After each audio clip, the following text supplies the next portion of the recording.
of you. Welcome in the group of Indian Institute of Management and Science. My name is Nitin Agarwal.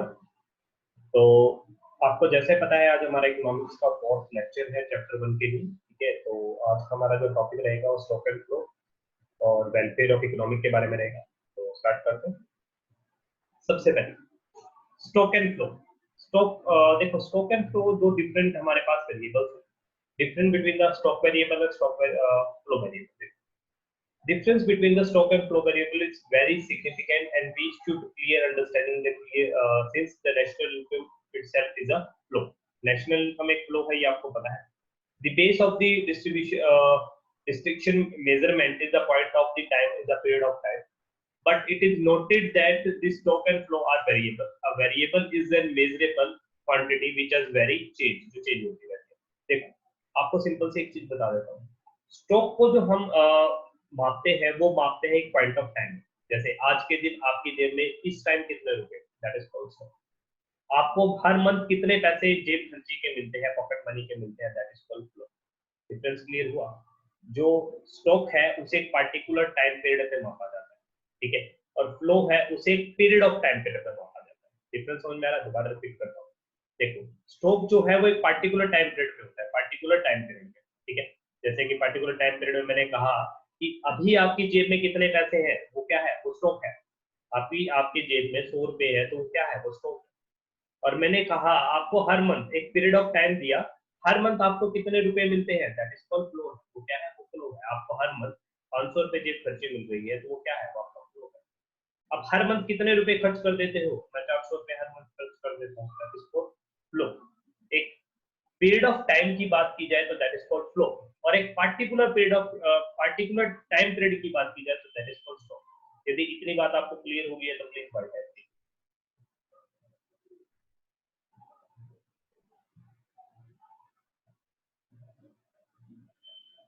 ठीक है, basic सा structure देखो. Stock and flow के अंदर basic structure. Stock एक particular time period में होगा. आपके फर्म में कितनी कैपिटल है, स्टॉक के फ्लो फटाफट बताओ. आपकी फर्म में इस टाइम कितनी कैपिटल है, स्टॉक पर फ्लो.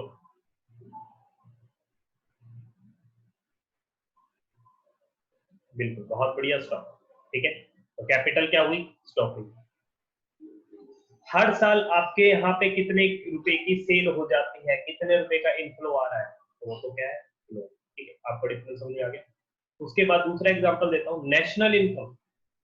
नेशनल इनकम का मतलब क्या है, आपकी पूरी इकोनॉमी में कितना पैसा आ रहा है पूरे अकाउंटिंग ईयर में, तो क्या है, स्टॉक की flow.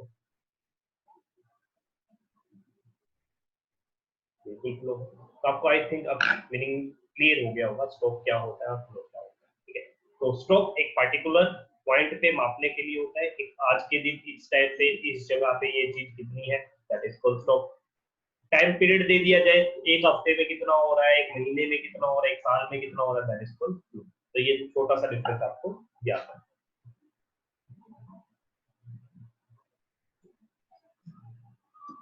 Stock variable. The flow, stock and flow variable. Flow is a quantity is measured with the reference of a period of time. जो भी मैं बता रहा था, एक period of time आपको दिया जाएगा. The flow is defining as a reference specific period, length of time. एक length of time आपको दी जाएगी, hours में, day में, week में, month में, year में, कुछ भी दी जा सकती है. It is time dimension. National income is a flow. It is describe measure flow of the goods and services which is become available in the current during to a year. मतलब कि वही बात है जहां पे आपको इस चीज याद रखनी है. जो एक पूरे टाइम पीरियड का आपको एक पीरियड दिया जाता है, एक घंटे में आपके पास कितना पैसा आता है, आप ये दुकान में काम कर रहे हो, एक घंटे में कितने सेल हो जाती है, एक दिन में कितनी सेल हो जाती है, एक दिन में कितना खर्च करते हो, एक घंटे में कितना खर्च करते हो, एक मंथ में कितना खर्च करते हो. तो ये सब क्या है, ये फ्लो. और स्टॉक जो होगा वो पार्टिकुलर टाइम पीरियड पे होगा. Stock is an quantity which is measure at a particular point of time. मतलब अभी अभी आपकी जेब में कितने पैसे हैं, ठीक है, 1 जनवरी मंडे 4 बजे आपके पास कितनी स्टॉक है, कितना कैपिटल स्टॉक है. मतलब कि स्टॉक और फ्लो में बेसिक फंडामेंटल आपको ये समझना है कि स्टॉक जो होगा एक पार्टिकुलर टाइम पीरियड में मापा जाएगा, ठीक है, और जो फ्लो होगा वो एक टाइम ड्यूरेशन में मापा जाएगा. यदि आपको स्टॉक एंड फ्लो बहुत अच्छे से क्लियर हो गया है तो प्लीज राइट हैंड. ठीक है, ये जो डेफिनेशंस मैंने आपको बताई है ये आपके बुक्स में नहीं है, ठीक है। तो प्लीज इसके ऊपर पूरा फोकस कीजिए, क्योंकि यही चीज है जो आपको ध्यान से समझनी है। बस ये डिफरेंस समझ में आ गया। स्टॉक एंड फ्लो का कोई भी क्वेश्चन होगा आप 2 मिनट में आंसर करोगे। क्वेश्चन कई बार सीबीएसई पूछ चुके 1-2 नंबर में कि ये स्टॉक है कि फ्लो। ऑब्वियस सी बात है, आपको दिखता है एक पार्टिकुलर टाइम पीरियड पे बात की गई है तो स्टॉक है, एक पीरियड ऑफ टाइम पीरियड पे बात की गई है फ्लो, ठीक है। बस ये जस्टिफिकेशन हमें लेना है, आगे चलते हैं। अब हमारे पास होती है 4 सेक्टर इकोनॉमी। वह तो आपको बता दो आपके सिलेबस में सिर्फ 2 सेक्टर इकोनॉमी ही है। हाउस होल्ड सेक्टर जो आप लोग हैं, ठीक है। फर्म जो प्रोड्यूसर सेक्टर है। गवर्नमेंट जो हमारी सरकार है जो कंट्रोल करती है। और फोर्थ हमारे पास सेक्टर होता है कोरिजन। तो हमारे सिलेबस में वैसे तो नॉर्मली सिर्फ 2 ही सेक्टर की बात होती है, हाउस होल्ड और फर्म की। गवर्नमेंट और कोरिजन सेक्टर की नॉर्मली बात नहीं होती है, लेकिन मैंने फिर भी इनके अंदर यहाँ पे डाल दिया, ठीक है। तो 1 बाय 1 मैं आपको पूरा स्ट्रक्चर समझाऊंगा भाई, बहुत ध्यान से आपको देखना है, ठीक है। मैं पूरा 4 सेक्टर मॉडल आपको समझा रहा हूँ, जिससे कम से कम आपकी अंडरस्टैंडिंग बहुत बढ़िया हो। बिजनेस सेक्टर जिसको आप फर्म सेक्टर भी कह सकते हो और इसको आप प्रोड्यूसर सेक्टर भी कह सकते हो। बिजनेस सेक्टर को आप फर्म सेक्टर भी कह सकते हो और प्रोड्यूसर सेक्टर भी कह सकते हो। हाउस होल्ड सेक्टर जो आप और मैं हैं, ठीक है। हाउस होल्ड सेक्टर वो लोग होते हैं जो basically factor of production provide करवाते हैं। तो देखो ये क्या कर रहे हैं, house hold sector product market, factor market और फैक्टर ऑफ प्रोडक्शन ये किसको प्रोवाइड करवा रहे हैं, ये प्रोड्यूसर को प्रोवाइड कर रहा है। फैक्टर ऑफ प्रोडक्शन क्या होते हैं, फैक्टर ऑफ प्रोडक्शन आपको पता है 4 होते हैं। ये होते हैं, मैं आपको यहाँ लिख देता हूँ जिससे आपको क्लियर हो जाए चीजें। Land, factor of production normally होते हैं मेरे पास land, labour, capital and entrepreneur, ठीक है। ये 4 फैक्टर प्रोडक्शन होते हैं जो कौन प्रोवाइड करवाती है, हाउस होल्ड प्रोवाइड करवाता है किसको, फर्म को, ठीक है। और इसके बदले उसे क्या मिलती है, फैक्टर इनकम मिलती है। कौन कौन सी, लैंड के बदले उसे मिलता है रेंट, लेबर के बदले उसे मिलता है वेज,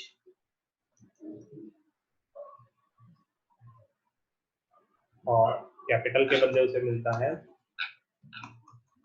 इंटरेस्ट, और इंटरप्रेन्योर के बदले उसे मिलता है प्रॉफिट,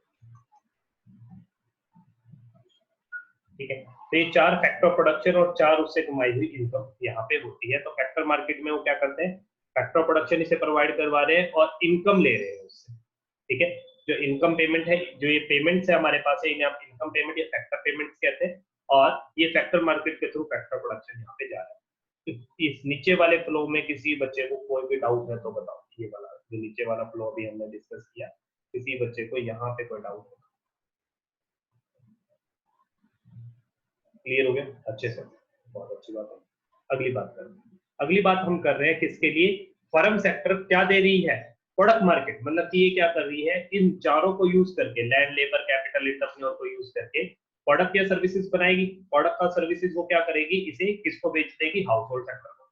हाउस होल्ड सेक्टर जो ये प्रोडक्ट एंड सर्विसेज उसने खरीदा है उस चीज की क्या करेगा, पेमेंट करेगा, ठीक है। उसे वो क्या लिखेगा, कंडीशनल एक्सपेंडिचर। ऊपर वाले फॉर्मेट में किसी बच्चे को डाउट है तो देखो, सिंपल सी बात है, हाउस होल्ड ने फैक्टर ऑफ प्रोडक्शन दिए, बिजनेस सेक्टर ने फैक्टर ऑफ प्रोडक्शन की पेमेंट कर, ठीक है। हाउस होल्ड के पास पैसा आया, ठीक है। तो अब क्या करा, बिजनेस सेक्टर में गुड्स एंड सर्विसेज बनाई, वो किसको बेच दी, हाउस होल्ड को बेच दी, और हाउस होल्ड ने गुड्स एंड सर्विसेज के पैसे दे दिए, ठीक है। इस मैं आपको यहाँ पे थोड़ा सा जस्टिफिकेशन दे देता हूँ। तो यहाँ पे गुड्स एंड सर्विस ट्रांसफर हो गई है, तो ये फैक्टर मार्केट से गुड्स एंड सर्विसेज किसके पास गई, हमारे पास बिजनेस फैक्टर किसके पास गए, प्रोड्यूसर सेक्टर के पास, और प्रोड्यूसर सेक्टर से गुड्स एंड सर्विसेज किसके पास गई, हाउस होल्ड सेक्टर के पास। यहाँ पे आप देख रहे हैं, यहाँ भी गुड्स एंड सर्विसेज जा रही है, यहाँ भी गुड्स एंड सर्विसेज जा रही है। तो इसको हम कहते हैं रियल फ्लो। जो ये बीच वाला पोर्शन है इसे हम क्या कहते हैं, इसे हम रियल फ्लो कहते हैं, इसे हम क्या कहते हैं, रियल फ्लो। देखो जिसको मैंने यहाँ पे येलो से किया हुआ, आप येलो पे फोकस कर सकते हैं। ये येलो बक्सा, इसे हम क्या कहेंगे, इसे हम रियल फ्लो कहेंगे। अब जो फैक्टर ऑफ प्रोडक्शन लिए थे किसने, बिजनेस सेक्टर ने, वो उसकी पेमेंट करेगा। और हाउस होल्ड ने जो फैक्टर ऑफ प्रोडक्ट जो प्रोडक्ट एंड सर्विसेज दिए थे उसकी वो पेमेंट करेगा। तो ये जो पेमेंट्स हो रही है इसे हम क्या कहेंगे, इसे हम कहेंगे मनी फ्लो। इन दोनों फ्लो को हम क्या कहेंगे, मनी फ्लो। यहाँ तक क्लियर है तो प्लीज भाई दबाइए।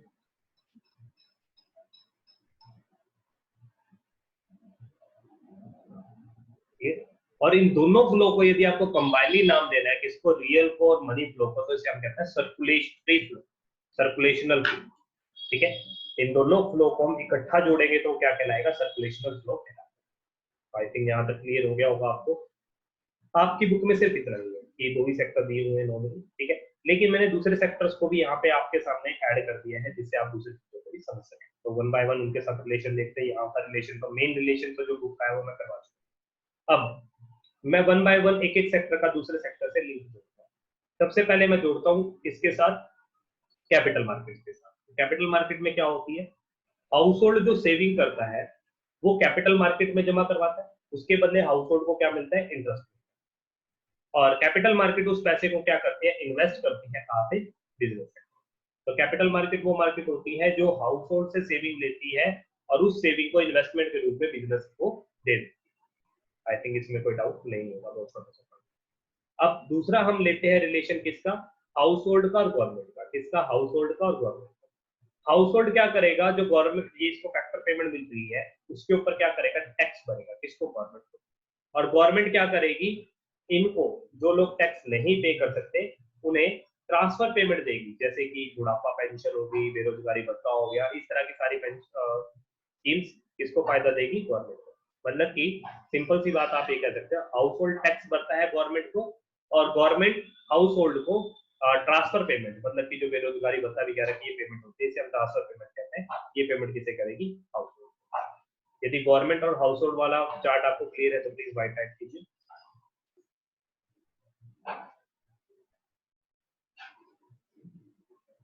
बहुत अच्छे। अब नेक्स्ट आते हैं हम किसके साथ, प्रोड्यूसर सेक्टर के साथ, गवर्नमेंट का। गवर्नमेंट क्या करेगी, पहले तो एक बात, जो प्रोड्यूसर सेक्टर है वो टैक्स पे करेगा किसको, गवर्नमेंट को। गवर्नमेंट क्या करेगी, गवर्नमेंट परचेज भी कर सकती है किससे, बिजनेस सेक्टर से, क्योंकि जो प्रोडक्ट बनाया जाता है वो जरूर नहीं है कि हाउस होल्ड ही खरीदेगा, गवर्नमेंट भी खरीद सकती है।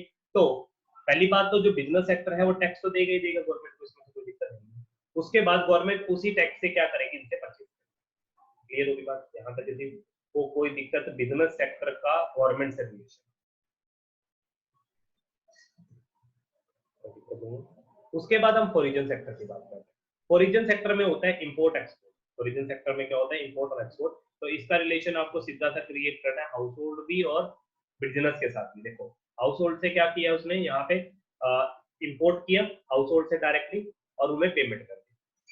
ठीक है, ट्रांसफर पेमेंट भी कर सकते हैं ये लोग भी, क्योंकि बाहर के फॉरिजन बैंक भी इंडियन लोगों की कई बार मदद करते हैं, कोरोना वायरस के टाइम पे वर्ल्ड बैंक ने कई तरह के स्कीम के थ्रू इंडिया को बेनिफिट दिया। ठीक है, इंपोर्ट भी कर सकते हैं और उसका पैसा भी देंगे और ट्रांसफर पेमेंट देंगे। ऐसे ही बिजनेस सेक्टर के साथ वो क्या करेंगे, इंपोर्ट भी करेंगे और उस इंपोर्ट का पैसा ट्रांसफर। किसी बच्चे को पूरे चारों सेक्टर मॉडल में कोई भी डाउट है तो बताओ, अदरवाइज बाय।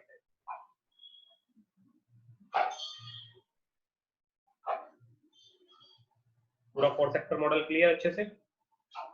मैं दोबारा रिपीट कर देता हूँ, ये मॉडल मैंने सिर्फ आपकी जनरल नॉलेज को बढ़ाने के लिए किया है। एक्चुअल में आपका जो पोर्शन है वो सिर्फ 2 सेक्टर मॉडल तक ही है सीबीएसई, बाकी सेक्टर के साथ कोई रिलेशन नहीं है आपके सिलेबस में, तो आपको उसकी ज्यादा मॉडरेशन लेने की जरूरत नहीं है। आपको सिर्फ ये 2 सेक्टर अच्छे से क्लियर हो। चलिए आगे चलते हैं। Inter sector flow, real flow और मनी फ्लो अभी मैंने बताया था। रियल फ्लो क्या होता है, जहाँ पे गुड्स एंड सर्विसेज मूव कर रही है। देखो यहाँ पे फैक्टर ऑफ प्रोडक्शन मूव किया और यहाँ पे फर्म ने क्या करा, गुड्स एंड सर्विसेज बना के इसे दिया। तो जो ये आपको ब्लैक सर्कल्स दिखाई दे रहे हैं, ब्लैक एरोस दिखाई दे रहे हैं, तो इसके अंदर क्या है, गुड्स एंड सर्विसेज मूव कर रही है। यहाँ पे गुड्स एंड सर्विसेज मूव कर रही है और यहाँ पे प्रोडक्शन फैक्टर ऑफ प्रोडक्शन के रूप में गुड्स एंड सर्विसेज मूव कर रही है। तो इसको हम कहते हैं रियल फ्लो, जिसमें गुड्स एंड सर्विसेज मूव कर रही है। और देखो अब हाउस होल्ड ने क्या किया, गुड्स एंड सर्विसेज ली तो उसका पैसा दिया। फर्म ने क्या किया, फर्म ने फैक्टर ऑफ प्रोडक्शन ली तो उसका पैसा दिया। ठीक है, तो जो ये पैसे का मूवमेंट है, जो रेड लाइंस आपको दिखाई दे रही है, ये पैसे का मूवमेंट है, इसे हम क्या कहते हैं, इसे हम मनी फ्लो कहते हैं। किसी को रियल फ्लो और मनी फ्लो में कोई भी डाउट है तो बताओ, अदरवाइज फाइन।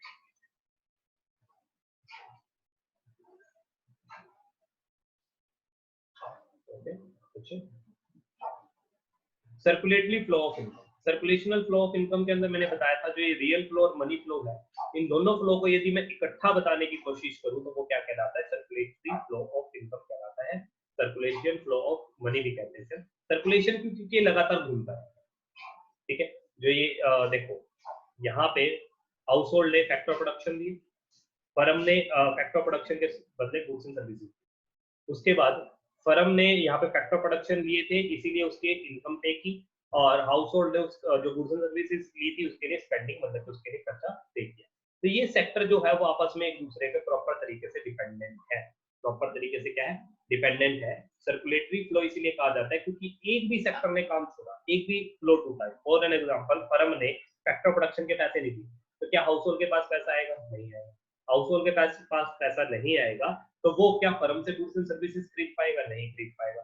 सर, फर्म की गुड्स एंड सर्विसेज नहीं बिकेगी तो क्या उसे अब फैक्टर प्रोडक्शन की जरूरत है? नहीं है। क्यों? जब प्रोडक्ट बिक ही नहीं रहा तो बना के करेंगे। मतलब कि एक भी फ्लो कहीं से भी आपका, ये चार फ्लो चलाए दे रहे दिखाई दे रहे हैं आपको, किसी के अंदर भी जरा सा भी एक भी जगह ब्रेक डाउन हुआ तो पूरा फ्लो फेल है। ठीक है, इसीलिए इसको हम क्या कहते हैं? सर्कुलेशनल फ्लो कहते हैं। अब इसके सिग्निफिकेंस की बात करूं तो क्या कह रहा है? सिग्निफिकेंस में एक बात कह रहा है, सबसे पहले तो मुझे पता चल रहा है कि सारे सेक्टर एक दूसरे पे डिपेंडेंट है। इंटर सेक्टर डिपेंडेंसी, ठीक है, इंटर सेक्टर इंटरडिपेंडेंसी, ठीक है। इंटर सेक्टर इंटरडिपेंडेंसी क्या है कि सारे सेक्टर एक दूसरे पे प्रॉपर तरीके से डिपेंडेंट है। एक भी सेक्टर ने कहीं पे भी डिफॉल्ट किया, कहीं भी कुछ भी गलत हुआ तो पूरा फ्लो ऑटोमेटिकली फेल हो जाएगा। क्लियर? एंड दूसरी बात इसमें जो आपको ध्यान रखनी है, हम इसके थ्रू नेशनल इनकम का एस्टिमेट लगाते हैं। नेशनल इनकम का एस्टिमेट क्या लगाते हैं? क्योंकि फैक्टर इनकम का सम टोटल ही नेशनल इनकम है। मैं आपको यहाँ पे एक नई बात बता रहा हूँ, ध्यान से सुनिएगा। फैक्टर इनकम का सम टोटल ही नेशनल इनकम होता है। मतलब कि आप ये बात कह सकते हैं कि इंटरेस्ट प्लस वेज प्लस आपका रेंट एंड प्लस प्रॉफिट, ये चार फैक्टर ऑफ इनकम हमने यहाँ पे डिस्कस की थी। ये जो इनकम यहाँ जा रही है, ये चार फैक्टर इनकम होती थी, इंटरेस्ट, वेज, रेंट और profit, equivalent to national income है। लेकिन इसमें एक चीज मैं यहाँ पे आपको नहीं बता रहा हूँ, वो मैं कल वाले जो नेक्स्ट लेक्चर, नेक्स्ट सब्जेक्ट होगा, नेक्स्ट टॉपिक होगा, उसमें आपको बताऊंगा। नेशनल इनकम होगी इन फैक्टर इनकम का सम टोटल, बट वो नॉर्मल रेसिडेंट द्वारा कमाई होनी चाहिए। वो क्या होनी चाहिए? नॉर्मल रेसिडेंट द्वारा कमाई होनी चाहिए। अब ये नॉर्मल रेसिडेंट क्या होता है, ये हम चैप्टर नंबर 3 में जाके पढ़ेंगे। ठीक है, 2 में, सॉरी सर, 2 में जाके पढ़ेंगे। तो बस आप ये याद रखिए कि जो ये फैक्टर इनकम का सम टोटल होता है वही हमारे लिए क्या होती है? नेशनल इनकम होती है। तो इसी सर्कुलेशनल फ्लो के बेस पे मैं नेशनल इनकम को कैलकुलेट कर पाऊँ। यहाँ तक का टॉपिक आपको क्लियर हो गया है तो प्लीज बाय टाइप कीजिए।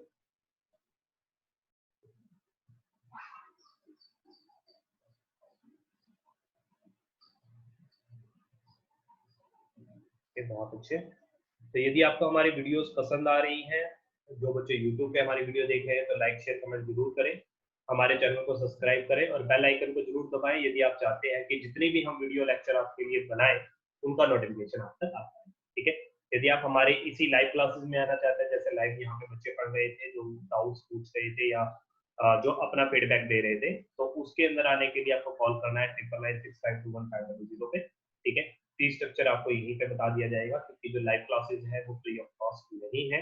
हाँ, जो यूट्यूब क्लासेस है वो बिल्कुल फ्री ऑफ कॉस्ट है। इस लाइव क्लासेस में आपको मिलेगा क्या? आपको लाइव क्लासेस मिलेगी अकाउंटेंसी, इकोनॉमिक्स, बिजनेस स्टडीज की, सीबीएसई के बेस नोट्स आपको यहाँ पे मिलेंगे जो बहुत बढ़िया तरीके से हम प्रिपेयर करते हैं। वीकली टेस्ट आपके किए जाएंगे परफॉर्मेंस मेजरमेंट के लिए, और डिबेट और डिस्कशन हम करते रहते हैं न्यूज पे, तो उससे आपकी जो जर्नल बेसिक नॉलेज है वो बहुत ज्यादा बढ़ जाएगी और सीबीएसई के जो वैल्यू बेस्ड क्वेश्चन है उसे आप बहुत अच्छे से आंसर कर पाएंगे। Thank you for watching. Thanks for watching. यदि आपको हमारा लेक्चर बहुत अच्छे से समझ में आया है तो प्लीज वीडियो को लाइक जरूर करें, शेयर करें, कमेंट करें और हमारे चैनल को सब्सक्राइब जरूर करें। यदि आप चाहते हैं कि वीडियो का जो नोटिफिकेशन है वो आप तक आता रहे, जो भी हम वीडियो अपलोड करें, जो लेक्चर हम अपलोड करें, तो बेल आइकन को जरूर दबाएं। इसके साथ मैं आपको बताना चाहूंगा, यदि आप हमारी लाइव क्लासेस में जुड़ना चाहते हैं तो आप जुड़ सकते हैं। इसमें आपको लाइव क्लासेस तो मिलेंगी ही, वीकली टेस्ट आपके होंगे, सीबीएसई पैटर्न पे आपको नोट्स भी दिए जाएंगे, व्हाट्सअप डाउट सपोर्ट सिस्टम हमारे पास है, कोई भी डाउट है तो आप कभी भी हमसे वो डाउट पूछ सकते हैं। और जितने भी करंट अफेयर्स हैं और जो आपके सब्जेक्ट से लिंक करते हैं उन सबको हम आपको डिटेल में यहाँ पे समझाते जाए। कोरोना वायरस है तो कोरोना वायरस से हमारे बिजनेस पे क्या इम्पैक्ट आएगा, समथिंग लाइक दैट, जिससे आप केस स्टडी वाले क्वेश्चन बहुत अच्छे से कर पाएंगे। इसके साथ मैं आपको बताना चाहूंगा, यदि आप हमारे साथ जुड़ना चाहते हैं तो 99652150 पे कॉल भी कर सकते हैं, व्हाट्सअप भी कर सकते हैं और हमारे साथ लाइव क्लासेस में जुड़ सकते हैं। ठीक है, सारा फीस स्ट्रक्चर सब कुछ आपको इसी फोन नंबर के थ्रू बता दिया जाएगा। Thank you to watching.